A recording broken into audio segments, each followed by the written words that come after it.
J'espère que vous allez bien, j'espère que vous vous portez bien. Nous sommes dans une situation de quasi-rupture entre l'Algérie, le Mali et ses alliés, le Burkina Faso et le Niger. Les attaques récentes, l'affaire du drone qui a été abattu par l'armée algérienne le 1er avril dernier a donné naissance à une crise inédite sur le continent africain, en tout cas dans la région du Sahel, cette région dans laquelle l'Algérie a toujours joué un rôle pivot, un rôle extrêmement positif, et dans laquelle l'Algérie a toujours été saluée comme étant un acteur positif, l'arbitre, le médiateur respecté, respectable et très crédible. Ce n'est plus le cas aujourd'hui. Maintenant, l'Algérie est accusée d'être exportateur de terrorisme, parrain de terrorisme international ou du terrorisme régional, acteur de déstabilisation dans la région, pour reprendre les termes des attaques et des communiqués qui ont été publiés à la fois par le gouvernement de transition malien ou par l'alliance ou par les chefs d'État de l'alliance des États du Sahel, où l'Algérie est accusée, je le rappelle, d'être un pays irresponsable, un régime irresponsable qui soutient le terrorisme, qui parraine le terrorisme et qui menace la stabilité de la région. Jamais l'Algérie n'a été aussi gravement salie, aussi gravement accusée, aussi gravement mise en cause. C'est du jamais vu. Il faut absolument lire les communiqués des deux chefs, les deux communiqués à la fois du gouvernement malien et de la Confédération de l'Alliance des États du Sahel. On parle tout simplement d'une exportateur de terrorisme, parrain du terrorisme. C'est tout simplement très dur pour un pays comme l'Algérie qui a sacrifié des milliers de personnes dans sa lutte contre le terrorisme durant la décennie noire. Les accusations sont-elles justes ou injustes, au-delà de la véracité ou pas? Déjà, nous sommes dans la gravité du conflit diplomatique maintenant qui oppose l'Algérie à ses voisins du Sahel, mérite une réflexion, mérite quelques clarifications, mérite des éclaircissements. Et moi, je suis vraiment choqué je pense que beaucoup d'Algériens et d'Algériens sont choqués par la situation actuelle, parce qu'on n'a jamais eu une conjoncture similaire à celle que nous vivons aujourd'hui. Des crises, on a l'habitude d'avoir des crises avec le Maroc, mais avec les pays voisins comme le Mali et le Niger, avec des partenaires aussi importants comme la France et l'Espagne. Et c'est des crises qui durent. Avec le Mali, ça dure depuis 2023, je rappelle.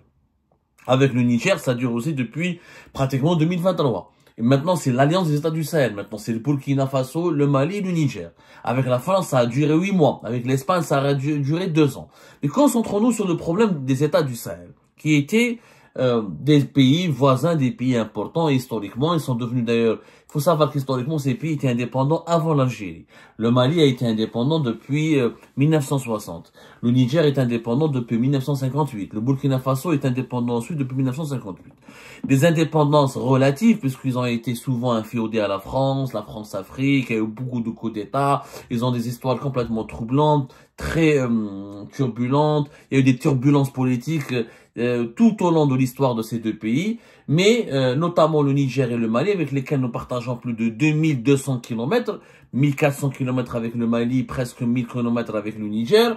Ce sont des pays très importants puisque l'indépendance de l'Algérie s'est jouée avec des actions de soutien à la guerre de libération nationale qui ont été menées depuis le Mali, depuis le Niger, notamment depuis le Mali. Le Mali et l'Algérie partagent une histoire extrêmement importante. Ce sont des pays dynamiques sur le plan démographique. C'est des pays de 26, 27 à 28 millions d'habitants pour le Niger et pour le Mali. Ce sont des pays qui ont de longues frontières avec l'Algérie. C'est des pays où il y a une grande communauté malienne en Algérie, il y a une grande communauté nigérienne en Algérie. La majorité d'ailleurs on n'a pas des chiffres précis, mais il y a des milliers de migrants subsahariens qui viennent du Mali et du Niger, qui vivent en Algérie. Souvent ils sont très expulsés, mais beaucoup d'autres sont installés, notamment dans les wilayas du sud du pays, à la wilaya d'Adra, les wilayas Ain Salah, les nouvelles wilayas de Ingizem, etc. Les régions de l'extrême sud du pays, les communautés maliennes et les communautés nigériennes sont extrêmement bien implantées. Et on a des relations historiques avec les Maliens et les Nigériens qui ont contribué à l'agriculture du Saharienne, à la construction de plusieurs chantiers dans les wilayas de Tamanrasset, dans les wilayas de Dadrar, des Lizi. Donc il y a des liens humains aussi importants avec les Maliens et les Nigériens, notamment au niveau du sud du pays, l'extrême sud du pays. Et dans le nord, ils sont très présents. il y a beaucoup de chantiers de BTP, de fermes agricoles, à partir des hauts plateaux jusqu'au dans les villes du grand nord du pays, où les Algériens et les Algériens se sont habitués à la présence, à l'implantation sur notre territoire de ces communautés. Bon, malheureusement, ils sont mal accueillis, maltraités. Souvent, il y a des opérations d'expulsion très musclées, mais non déplaise à ces, plutôt non, en dépit, voilà, en dépit de tous ces incidents, il y a des relations historiques, des relations économiques, des relations politiques et diplomatiques où l'Algérie n'a jamais eu de problème. Elle a toujours été respectée, extrêmement bien respectée, et elle a toujours été considérée comme le protecteur, le bon arbitre, le médiateur quand il y a des crises internes. Alors maintenant, le problème, pourquoi en ce moment les tensions sont devenues invivables et nous sommes dans une situation, nous sommes au bord de la rupture. Comment on en est arrivé jusque-là? Le problème, c'est les Touaregs. Il y a le problème Touareg dont on ne parle pas, qui est un problème tabou. Pourquoi? Parce que les Touaregs, le peuple Touareg, les Touaregs ont une bonne image dans les médias. Ils ont une image avec le tourisme saharien, avec les safaris dans le désert, peuple gentil du désert, peuple accueillant, le tourisme international fantasme sur les Touaregs. Les Touaregs, ils ont une réputation de carte postale. Voilà. Mais derrière cette carte postale, il y a des réalités politiques et des réalités sociales et des réalités sécuritaires extrêmement complexes. Les Touaregs causent problème, ou souffrent des problèmes à la fois. Ils sont à la fois victimes et coupables depuis les années bien avant les indépendances. Il y a eu plusieurs rébellions Touaregs au Mali et au Niger. Je m'explique. Les Touaregs, c'est un peuple très compliqué puisque c'est un assemblage de tribus et de comment dirais-je, de castes, et le fonctionnement de la société touareg est très compliqué, puisqu'il y a des castes, il y a des hiérarchies. Il y a les Touaregs purs, qui sont les tribus nobles. Il y a les Touaregs qui sont moins nobles, on les appelle les tribus vassales. Il y a les Touaregs qui sont descendants d'esclaves, des esclaves noirs, qui ont été traités comme qui ont été les esclaves des tribus Touaregs nobles, et qui ont, avec l'émancipation à la fin de l'esclavage, ont constitué, se sont métissés, se sont mélangés avec les Touaregs, font partie maintenant de la société Touareg ou des peuples Touaregs.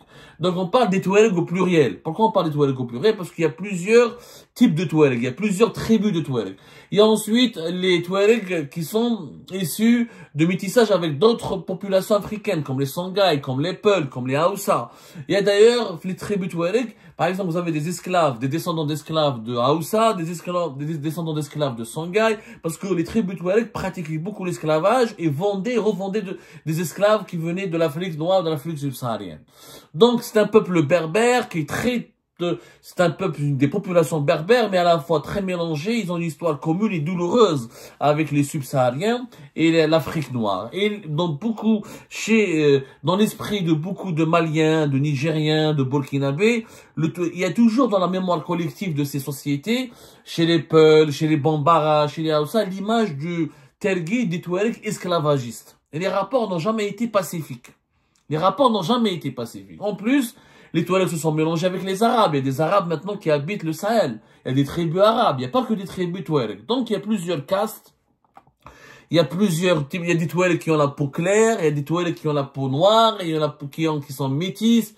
C'est extrêmement compliqué. C'est une société très compliquée sur laquelle on ne sait pas beaucoup de choses parce que son histoire, sa culture, sa géographie n'est pas suffisamment bien enseignée dans les écoles et dans les universités algériennes. Donc, le Touareg, il y a eu plusieurs rébellions. La première rébellion avant les indépendances, 1916-1917. Deuxième rébellion juste après l'indépendance du Mali, 1963-1964. Troisième rébellion durant les années 90-96. Quatrième rébellion en 2006 au Mali. Et cinquième rébellion entre 2007 et 2009 au Mali et au Niger. Et septième rébellion en 2012 et que la guerre d'ailleurs dure en ce moment au Mali depuis la fameuse rébellion de 2012 lorsque la Libye de Kadhafi a chuté. Les armes de la Libye en circulant ont été revendues massivement, ont échappé au contrôle des autorités libyennes et de tous les États de la région. Ils ont attiré et ces armes se sont retrouvées entre les mains d'une galaxie de groupes de Touaregs qui ont relancé leur combat pour l'indépendance ou pour l'autonomie. Justement, Azawad, la région de l'Azawad, c'est le nord du Niger et le nord du Mali. Ça peut aller jusqu'à pratiquement une partie de la Mauritanie. Certains groupes Touareg incluent le sud algérien dans la région du Azawad. Certains groupes Touareg disent que l'Azawad peut s'étendre jusqu'à la Libye. Chez les Touareg, il y a une galaxie de mouvements politiques. Il y a des mouvances qui sont indépendantistes, qui disent qu'il faut absolument qu'on crée un État Azawad indépendant. D'autres qui sont autonomistes, d'autres qui sont loyalistes. Ils voulaient que non, c'est pas la peine l'indépendance, c'est pas la peine l'autonomie, on doit juste se battre pour avoir plus de représentation politique au sein des États maliens et des États du Niger. Donc il y a eu plusieurs rébellions et à chaque fois il y a des accords de paix. En 2006, l'Algérie a été l'arbitre, la Mali a eu un accord de paix. En 2012, il y a eu l'accord de paix de 2015. Donc, et l'Union africaine, la Mauritanie, le Burkina Faso, plusieurs pays ont joué le rôle de médiateur. On parle plus du Mali et du Niger, pourquoi? Parce que les Touaregs sont pratiquement 3 millions et quelques. C'est plus compliqué que le Sahara occidental en réalité, sauf que l'ONU, comme l'ONU ne reconnaît l'intégrité territoriale et le principe de l'intangibilité des frontières des États comme le Mali, le Niger et le Burkina Faso, la Mauritanie, la Libye et l'Algérie, on parle pas du problème Touareg. Or, le problème Touareg existe depuis les indépendances, surtout au Niger et au Mali. Pourquoi? Parce que sur les 3 millions et quelques de Touaregs, 1 million et quelques vivent au Mali, 1,5 million sont au Niger. En Algérie, on estime, on n'a pas de statistiques officielles, c'est un sujet tabou. C'est un grand sujet tabou. Les régimes algériens n'aiment pas du tout qu'on lui parle de statistiques ethniques, de minorités. Le concept de minorité est interdit dans le vocabulaire politique algérien. On n'aime pas dire minorité mozabite, minorité kabyle, minorité touareg, on n'en parle pas. Mais on sait que selon diverses sources officieuses, qu'il y a presque 200 000 et quelques touaregs en Algérie. En Libye, ils sont 100 000 et quelques. Et au Burkina Faso aussi, ils sont 100 000 et quelques. En Mauritanie, ils sont moins de 100 000. C'est-à-dire que hors Mali, Niger, ils sont pratiquement 500 000 et quelques Touaregs. Ce qui fait une population de presque 3 millions et quelques Touaregs. C'est beaucoup plus nombreux que les Sahraouis du Sahara occidental, qui sont à peine 100 000 et quelques, ou même pas 200 000. C'est une grande population. Cette population a des problèmes. Alors, au Mali, au Niger, il y a eu des phases où, de fois, c'est les États centraux qui ont trop réprimé, qui ont trop écarté et qui n'ont jamais su comment se développer les régions touareg. Comme c'est des États qui sont pauvres, avec des PIB pauvres, avec des économies très précaires, le Mali et le Niger ont toujours fait partie, malheureusement, pour ces deux pays, qui sont des grands pays dans l'histoire, l'Empire du Mali, l'État de Haoussa au Niger, le fleuve. Il y a eu toujours des entités politiques prospères dans l'histoire du Mali et du Niger, mais malheureusement, depuis le début de la colonisation et depuis les indépendances, le Mali et le Niger ont fait toujours partie parmi les pays les plus pauvres du monde. Du coup, les régions touareg ne se sont jamais développées. Quand il y a eu sous-développement, la sécheresse, réchauffement climatique, et les Mali et le Niger n'ont jamais eu suffisamment de finances et d'économies prospères pour financer des armées solides, etc. Donc, il y a eu le trafic d'armes, trafic de migrants, trafic d'esclaves, encore qui subsistaient, trafic de drogue. Les régions du nord du Mali et du nord du Niger sont devenues, en quelque sorte, des foyers d'insécurité, de criminalité, etc. Et la pauvreté, les problèmes de précarité, les Touaregs qui étaient des nomades, mais à cause du réchauffement climatique, la dureté des déserts, ils se sont devenus sédentaires autour de villes comme Kidal, comme Agadez au Niger, Tezawate au Mali ou Kidal au Mali, Gao, Tombouctou. Donc, les besoins de la population touareg sont devenus importants. Ils en ont eu marre de cette pauvreté, de cette discrimination, et souvent ils ont fait des rébellions armées. Sauf que les Touaregs ne sont pas d'accord avec eux. On ne sait pas ce que pensent réellement les Touaregs, parce que il y a une coordination des mouvements. Par exemple, depuis 2012, il y a la coordination des mouvements de l'Azawad qui a été créée en 2014. Cette coordination, il y a différents mouvements. Il y a le mouvement national pour la libération de l'Azawad. Il y a le Haut Conseil pour l'unité de l'Azawad. Il y a le mouvement arabe de l'Azawad. Il y a la coalition du peuple pour l'Azawad. Il y a ensuite la coordination des mouvements et fronts patriotiques de résistance. Il y a le Front populaire de l'Azawad. Il y a plusieurs mouvements et chaque mouvement a des positions politiques différentes. Il y en a qui sont pour l'indépendance, il y en a qui sont pour l'autonomie, il y en a qui sont pour au contraire, pour quelque sorte une négociation, un rapport de force avec l'État malien pour avoir plus de représentativité. Au Niger, c'est différent. Pourquoi au Niger? Parce qu'au Niger, lorsqu'il y a eu la guerre de 2006 à 2009, le Niger, il l'a mis en place parce qu'il y a l'uranium au nord du Niger. Donc la France a toujours aidé à sécuriser la région du nord du pays parce qu'il y a des mines d'uranium importantes. Donc il y a eu une sécurité plus importante qu'au nord du Mali, de la présence militaire ancienne au Niger. Et le Niger, les autorités nigériennes ont intégré, ont mis en place un processus de négociation dès 2009-2010 avec les Touaregs pour les intégrer dans la vie politique, pour les intégrer au sein de l'armée, pour les intégrer au sein des institutions de l'État du Niger. Le Niger, il a mis en place une haute autorité de la réconciliation de la paix. Auparavant, il y avait une haute autorité de la réconciliation nationale et de la consolidation de la démocratie qui a été créée en 2010.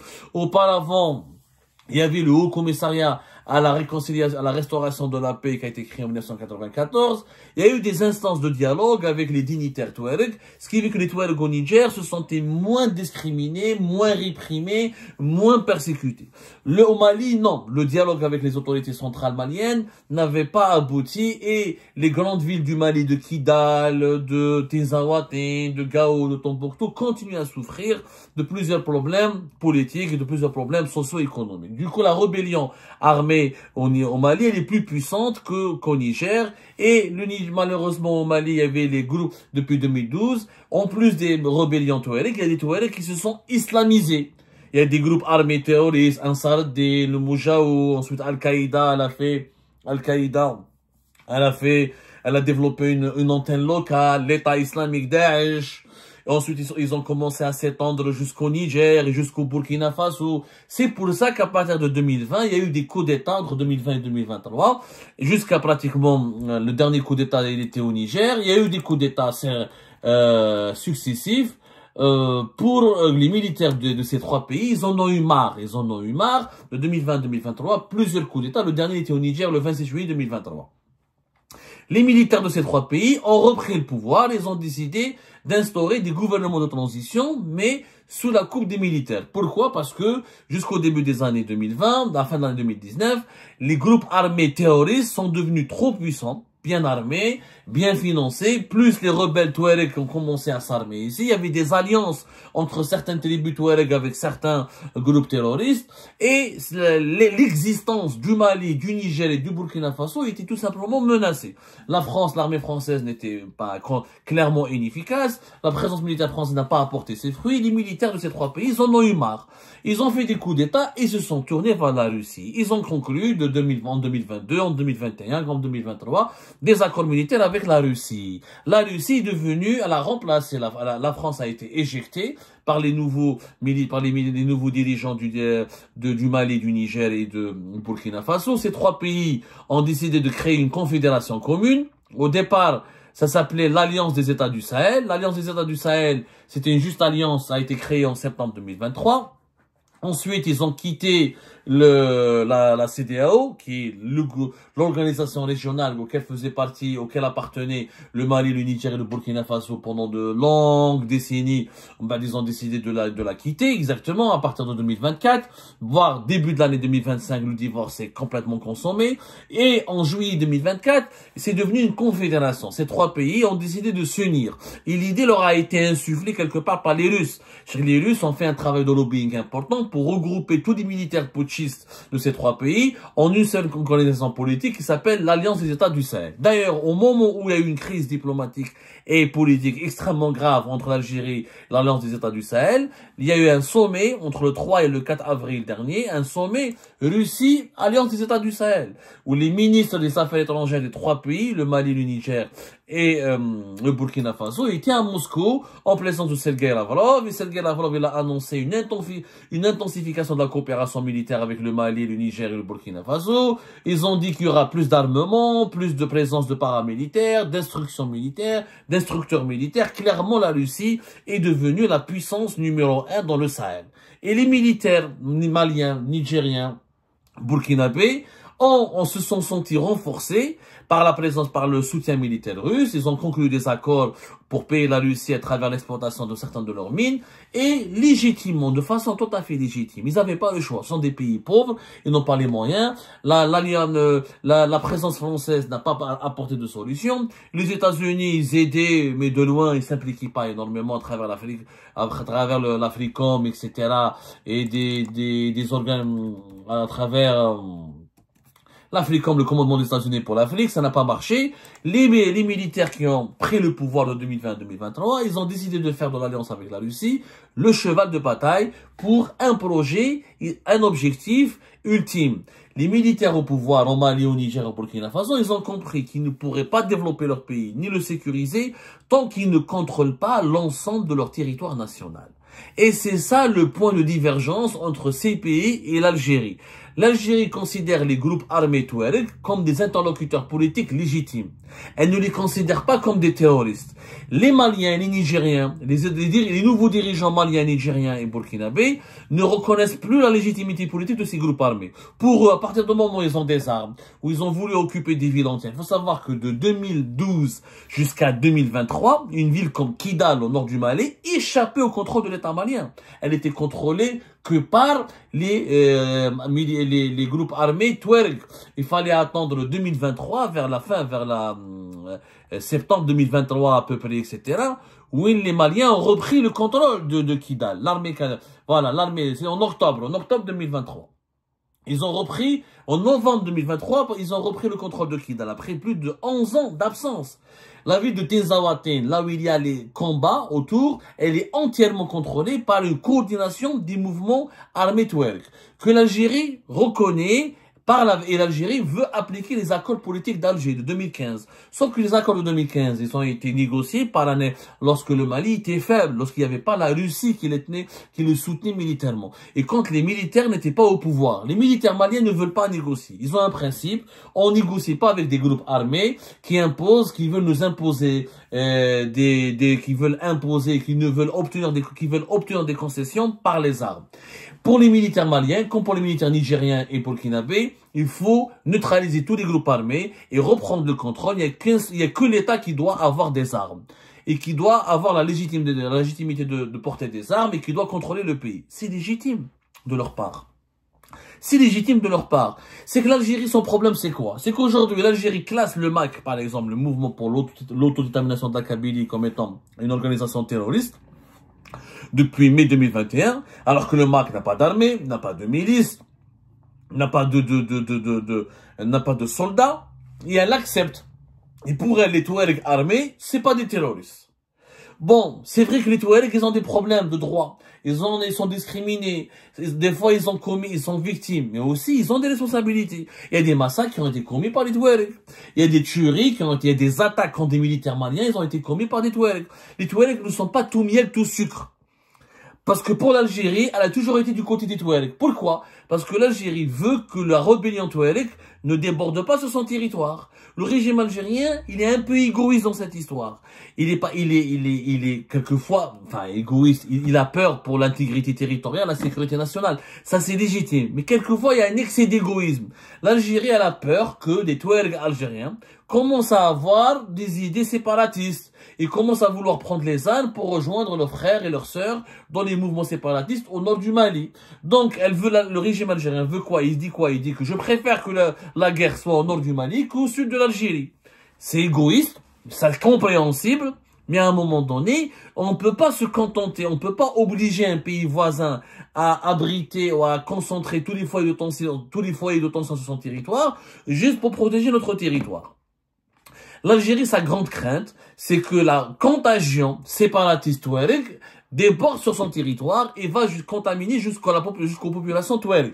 Bon, les Touaregs algériens ont une meilleure vie, ils ont une meilleure vie, de meilleures conditions de vie que les Maliens, que les Nigériens. Sauf que même avec les détériorations des conditions économiques, beaucoup de jeunes Touaregs algériens commencent aussi à en avoir marre. Bon, dans les villes, on ne vit pas, quand ils voient comment Alger, il y a la vie, comment elle est très belle à Alger par rapport à Tamanrasset. Il n'y a pas de comparaison entre Alger, Blida et Tamanrasset, Ain Gzem, Élysée, ou la Ain Saleh, ou la Tinzawatin l'Algérienne, etc. Il y a beaucoup de difficultés. L'Algérie est un pays riche, et les Touaregs ne profitent pas aussi des richesses de l'Algérie. Ceci dit, jusqu'à aujourd'hui, il y a un développement local important, il y a des infrastructures qui se développent, il y a des routes, et la situation des Touaregs algériens est nettement meilleure, 1000 fois meilleure que les Touaregs maliens ou nigériens. Sauf que la tentation séparatiste fait peur au pouvoir algérien.